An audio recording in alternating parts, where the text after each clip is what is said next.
Seorang karyawan yang pergi ke kantor ibadah, manakala dia niatkan untuk mencari rezeki yang halal dan tidak mau menipu, tidak mau korupsi. Dia niatkan, ya Allah, saya pergi berusaha mencari ridhamu dan engkau ridho kalau saya mengambil harta yang halal saja. Maka bagaimanapun tawaran manusia kepadanya, seberapa banyak pun angka yang ditawarkan manusia, dia tolak dengan hormat.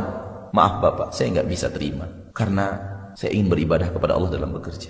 Banyak orang sekarang kalau sudah mendengar kata-kata ibadah, yang ada di kepala mereka masjid dan segala aktivitas masjid, tidak keluar dari jalur masjid. Salat, infak, pengajian, baca Quran, zikir. Dan ini, mohon maaf, saya katakan pemahaman yang sangat picik tentang makna ibadah. Ibadah Bapak dan Ibu bahkan ada dalam toilet. Ibadah Bapak dan Ibu ada dalam hubungan badan suami istri.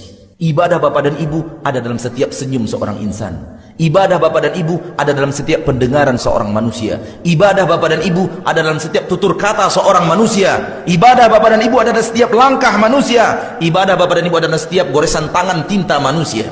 Seluruh yang dicintai Allah, seluruh yang disukai Allah, seluruh yang diridhoi Allah, semuanya ibadah.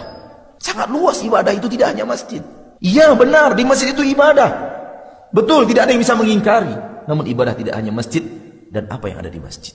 Sadar tidak sadar kita pakai sendal bisa jadi ibadah.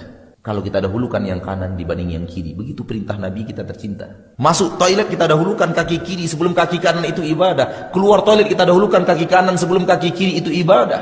Tatapan mata kita Pak, bisa kepada ibadah, bisa kepada tidak ibadah, maksiat. Kaki kita melangkah ke tempat yang diridhoi Allah, ibadah.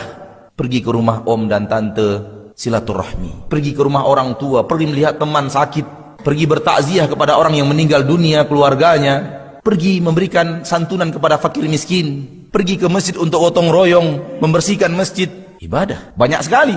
Jadi ibadah itu luas. Berdagang, banyak ibadahnya dalam berdagang. Jujur dalam berdagang, jujur dalam timbangan, tidak pernah membuat dua kwitansi dalam satu transaksi, ibadah. Tidak pernah menipu konsumen, menerangkan kalau ada cacat adalah cacat, kalau dia tidak cacat kita terangkan tidak ada cacatnya, adalah ibadah.